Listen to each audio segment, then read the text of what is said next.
Assalamualaikum warahmatullahi wabarakatuh.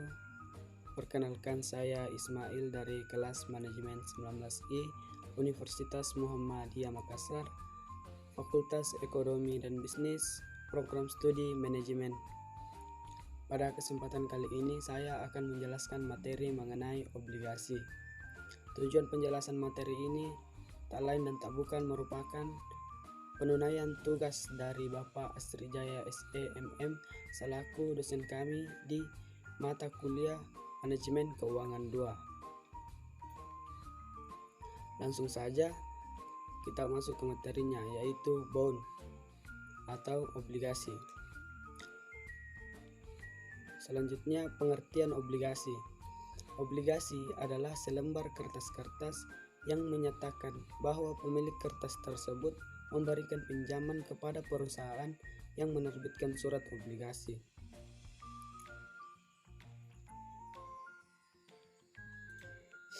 Jenis-jenis obligasi berdasarkan penerbit.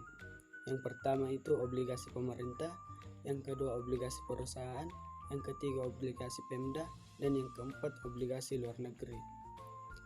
Selanjutnya penjelasannya yaitu obligasi pemerintah. A.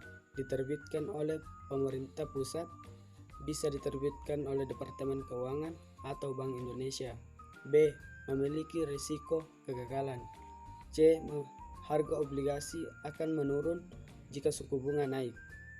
Selanjutnya obligasi perusahaan. Bagian A. Diterbitkan oleh perusahaan. B.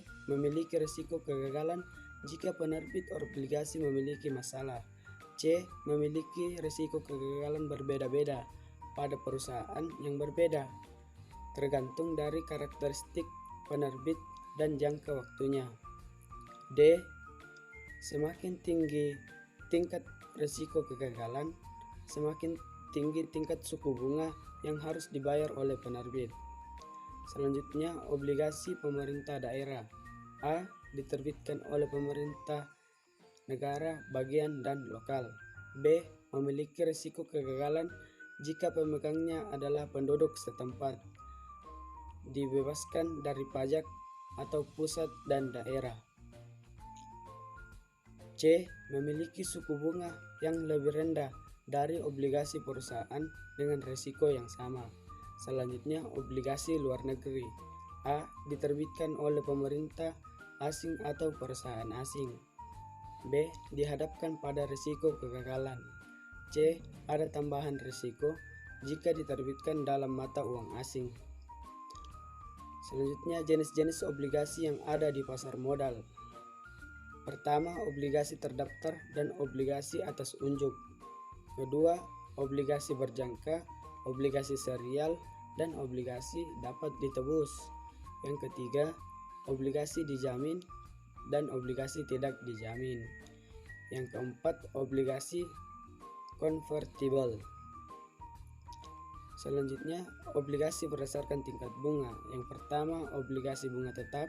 Yang kedua, obligasi mengambang. Yang ketiga, obligasi bunga campuran. Selanjutnya, obligasi berdasarkan nilai nominal. Yang pertama, conventional bond. Yang kedua, retail bond. Selanjutnya, obligasi berdasarkan hasil imbang, yaitu obligasi konvensional bond dan obligasi syariah bond. Risiko obligasi. Yang pertama itu interest rate risk. Harga dari sebuah obligasi akan berubah pada arah yang berlawanan jika perubahan tingkat bunga. Yang kedua, default risk. Risiko gagal bayar. Artinya, risiko penerbit obligasi mengalami kebangkrutan. Yang ketiga yaitu fatality risk.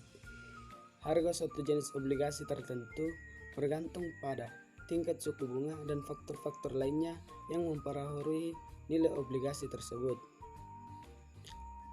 Selanjutnya, obligasi versus saham.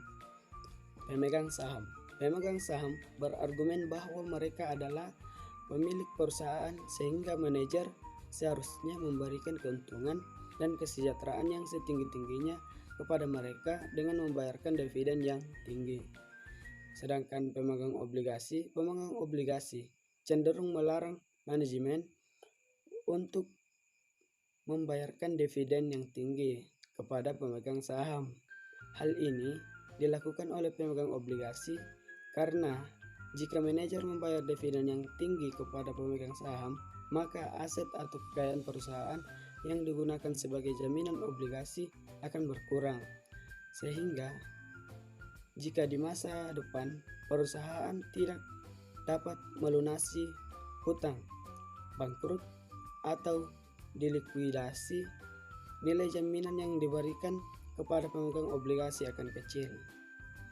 Ya, mungkin sekian pemaparan materi dari saya. Kurang dan lebihnya mohon dimaafkan. Billahi fisabilillah. Fastabiqul khairat. Wassalamualaikum warahmatullahi wabarakatuh.